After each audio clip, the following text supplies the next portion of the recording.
अस्सलाम वालेकुम नाज़रीन, मैं हूं नूरुलैन और आप देख रहे हैं प्रोग्राम सियासत का पोस्टमार्टम। और मेरे साथ मौजूद है चाचा खाम खा। चाचा, मसला ये है कि ये मसाइल जो शुरू हो गए हैं और कीमती जानें जो हैं वो ज़ाया हो रही हैं, चूँकि आगे इलेक्शन भी आने वाला है। हम नहीं कह सकते कि इसके पीछे किसका हाथ है या क्यों, लेकिन हमें जैसा कि वो पी के कोई हमारे गोले पे उतरे और वो बताए कि ये कोई रॉन्ग नंबर है, ये और वो ठीक नंबर है, तो कोई ऐसा बंदा हो जो हमें आवाम को बताने वाला हो कि ये लोग जो हैं, ये सियासी जो हमारे सरबराह हैं या सियासतदान हैं, किसको हम वोट दें किसको ना दें। कोई ऐसा बंदा जो कि पाकिस्तान को इस मुश्किल सूरत हाल से बाहर निकाल सकता है, आपकी नज़र में क्या लगता है आपको?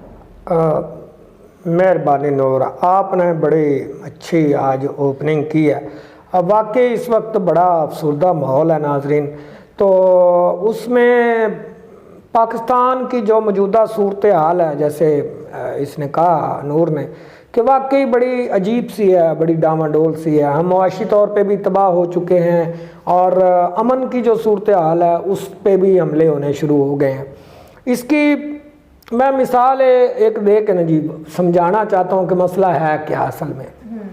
एक जंग अजीम दोम का एक वाक़या है, जब वहाँ से अपना जो जर्मन फ़ौज है ना जी, फ्रांस से निकली, जब फ्रांस को वापस करना पड़ रहा था, उनको मामला कंट्रोल नहीं हो रहे थे, तो वहाँ से निकलना था उन्होंने।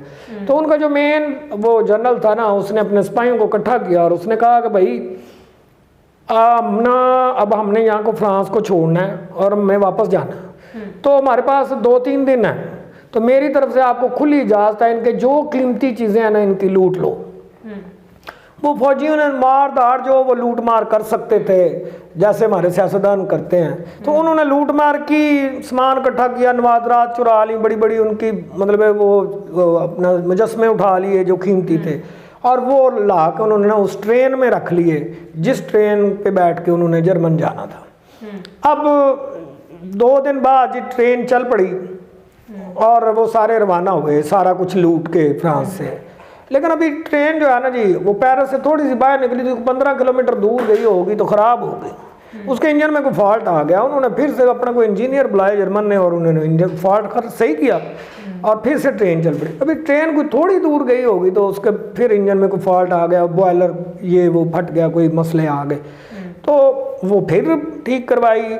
इस तरह से उनको कोई 5-10 दफ़ा वो ट्रेन रुकी और कितनी कितनी देर रुकी रहती, फिर इंजीनियर आते, फिर वो सही करते।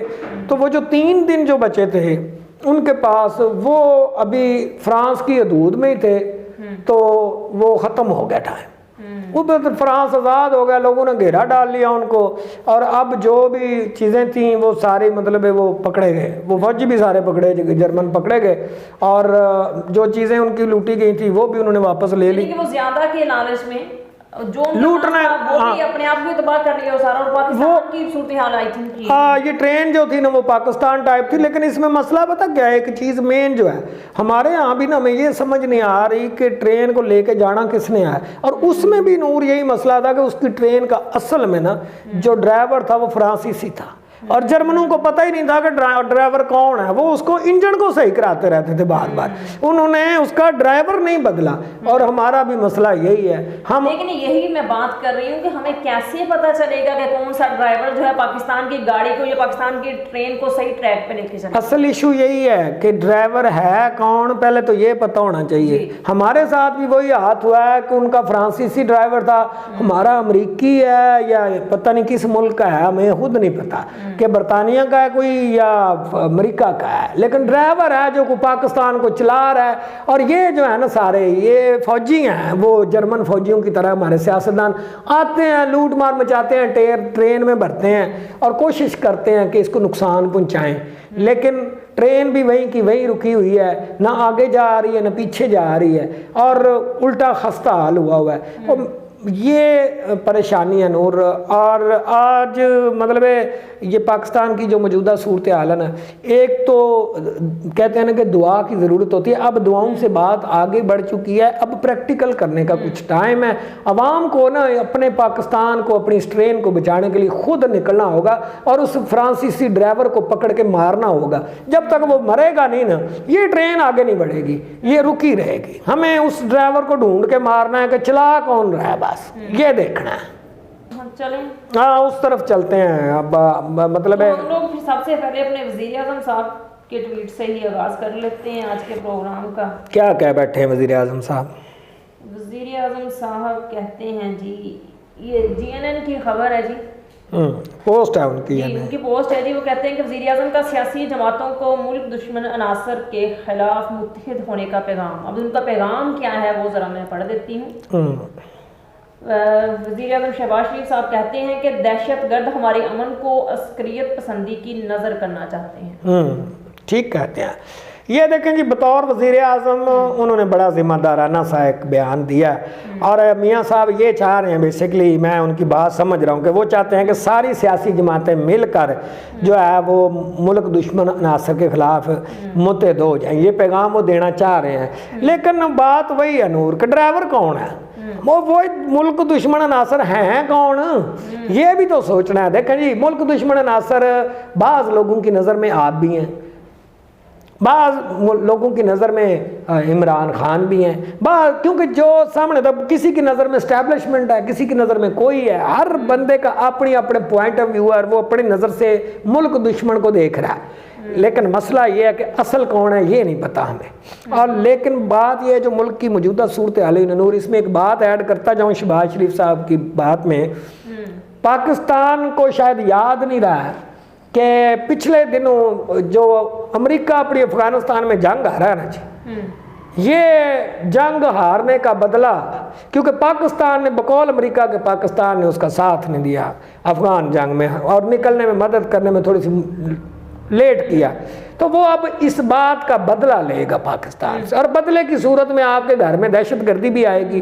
तो कहने का मकसद ये है नूर कि ये एक बीइंग पाकिस्तानी, मेरी फीलिंग्स हैं चाचे की कि ये पाकिस्तान को तोड़ने की और ख़राब करने की एक कोशिश है और इसके पीछे अमेरिका का हाथ इसलिए है कि पहली कोशिश उसने आपको मुआशी तौर पे तबाह करने की है और बाकी रह गया आपका अमन, अब उसका भी बेड़ा गर्क करना शुरू कर दिया है। इसके बाद आप घुटने टेकेंगे, जो वो कहेगा वो आप करेंगे, नहीं करेंगे तो वो आपको इससे ज़्यादा मुश्किल सूरत हाल से दो चार करेगा। अब आप कह रही तो रहे मियाँ साहब, आप उन IMF के जो शराइत मानने के लिए आपने अभी क्या किया आवाम के साथ, पेट्रोल बढ़ा दिया है।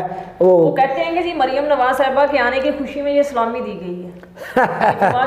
मियाँ अपना फवाद चौधरी साहब तो सही कहते हैं, लेकिन ये है कि मरियम नवाज कोई पाकिस्तान के लिए कोई मुआशी मंसूबा लेके नहीं आई, कोई डॉलर लेके नहीं आई कि उनकी आने की खुशी में कुछ किया जाता। उनके आने में गाम मनाया जा सकता था, लेकिन समझ नहीं आई खुशी किस बात की हो रही। वज़ीर दफ़ा साहब ने ख्वाजा आसिफ साहब कहते हैं कि हमने अपना पूरा मुल्क गिरवी रख दिया है, हमें सुपर पावर का आलाकार बनने का शौक बड़ा पुराना है। माशाल्लाह माशाल्लाह। ये आप खुद सोचो नूर, इसमें अपनी नाकामियों का इतराफ़ किया है या कोई इन्होंने बड़ी बड़ी खूबी वाली बात की है? और ख्वाजा आसिफ साहब अब पैसे तो लिए हैं, चाहे गिरवी रख के लिए। ओहो, लेकिन और गिरवी रखने का काम आपको याद नहीं है? मोटरवे पहले मियाँ नवाज शरीफ साहब ने जो कौम को तोहफा दिया था वो भी गिरवी था और वहाँ से गिरवी वाला काम शुरू हुआ। उनके दौर में PIA भी गिरवी रखी गई थी। आपको शायद ख्वाजा साहब याद नहीं, और मैं दोबारा से बात करता हूँ। ख्वाजा साहब बड़ी मेहरबानी, आपने ये पॉइंट उठाया, लेकिन ये एक बात सोचें, ये ख्वाजा साहब अपने खिलाफ बातें कर रहे हैं या अपने बड़ों के खिलाफ बातें कर रहे हैं? इनको समझ नहीं आई कि शौक बड़ा पुराना है, ऐसे क्या मुराद है? तो फिर पुराना शौक है, इसका तो मतलब है कि इमरान खान का दौर तो माइनस कर देना बीच में से, ठीक है? ना ही उन्होंने मुल्क में से कुछ गिरवी रखा है, तो ना ही गिरवी रखने दिया किसी को। अब गिरवी रखा किसने? पीछे दौर नून लीग का, उससे पीछे दौर पीपल्स पार्टी का, उससे पीछे दौर वो अपना अब क्या कहते हैं मुशर्रफ साहब का, उससे पीछे फिर नून लीग। और भाई पुराना है तो फिर कौन है वो पुराना जो है, वो अपना वो जो है कौन है, वो जो है ख्वाजा साहब बताएं।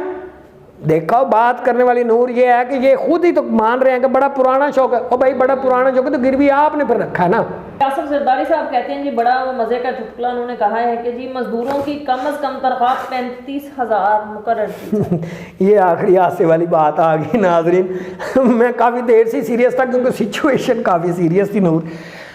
हाँ जरदारी साहब आप बड़े कमाल के आदमी हैं। सियासत में आपका कोई कहते हैं जोड़ नहीं है, लेकिन खान साहब ने वैसे आपको दिखाया है कि जोड़ होता क्या है। आप जनाब मेहरबानी फरमाएं सिंध में ये कानून ज़रा लागू कर दें हैं जी, 35,000 वाला पहले सबसे पहले। और दूसरी बात आपने बड़ी अजीब सी की है कि आप कह रहे हैं हुकूमत, अपने जरदारी साहब हुकूमत की चाचा बशीर दी है। कैसी बातें करते हैं, चाचा खाम खा उसमें बैठा हुआ है, आप खाम खा बैठे हुए हैं हुकूमत में, मैं बता दूं आपको, या मियाँ शहबाज शरीफ साहब खाम खा बैठे हुए हैं। और कहने का मकसद है हुकूमत पीडीएम की है जनाब, और पीडीएम के आप बड़े मजबूत इत्तेहादी हैं। नून लीग और आप एक पेज पे हैं और बाकी पार्टियां साथ छोटी छोटी जुड़ी हुई हैं। कहने का मकसद ये है नूर, ये इनके मुंह से ऐसी बातें अच्छी लगती हैं। ये आपने ऐलान करना था बढ़ाने का, आपने रिक्वेस्ट नहीं करनी जरदारी साहब के बढ़ाई जाएं। बढ़ाई कौन जाएं जी, मतलब कौन बढ़ाए? आपका बेटा माशाल्लाह वजारत खारजा के कलमदान संभाले हुए है, मियाँ शहबाज शरीफ वज़ीर आज़म है, आपकी कबीना आपके लोग हैं जो वज़ीर हैं, कुछ हैं, ये है वो। तो मेरा ख्याल है जरदारी साहब आपने मजदूरों पे बहुत बड़ी नेकी की है, बहुत बड़ा ऐलान है। सोचा तो है, और हाँ नहीं सोचा बहुत। 35,000 के अंदर गुजारा करना क्या नहीं सोच चीज़ है? हाँ जी सोचते। महंगाई देखें, पेट्रोल की कीमतें देखें, 250 रुपये लीटर है और डेली का 250 का पेट्रोल ही निकल जाएगा। नहीं ये बात कहाँ से खाएं, आटा कितना महंगा हो गया है, अंडा तक 35 रुपए का मिल रहा है। हाँ आज ही हमने खाया। 5 बच्चे हैं तो 5 अंडे एक दिन में वो खाएंगे, सर्दियों का मौसम है, बीमारी से बचने के लिए। जी बिल्कुल बिल्कुल सही फरमा रहे हैं। तो ये अंडे हम पूरे नहीं कर सकते। नहीं हाँ मुझे तो कुछ भी नहीं। अपना जरदारी साहब बात ठीक है आपकी, बहुत अच्छी बात है। आपने गरीब आदमी के लिए ना धमाकादार खबर दी है, यानी उनकी बड़ी हौसला अफजाई, उनके लिए बड़ा मतलब अच्छा सोचा है। मैं इसका ये अपना वो थंबनेल में भी यही लगाने वाला हूँ कि जरदारी साहब ने ना जी गरीबों के लिए एक बड़ा ऐलान कर दिया। इसके साथ ही हमें इजाज़त दीजिए और हमारे चैनल को सब्सक्राइब करें, लाइक करें और कमेंट करके ज़रूर बताइएगा कि आज का प्रोग्राम आप लोगों को कैसा लगा। और फेसबुक पर भी आप सदीक मलक ऑफिशियल के नाम से हमारे पेज को फॉलो कर सकते हैं। अल्लाह हाफिज़। अल्लाह हाफिज़।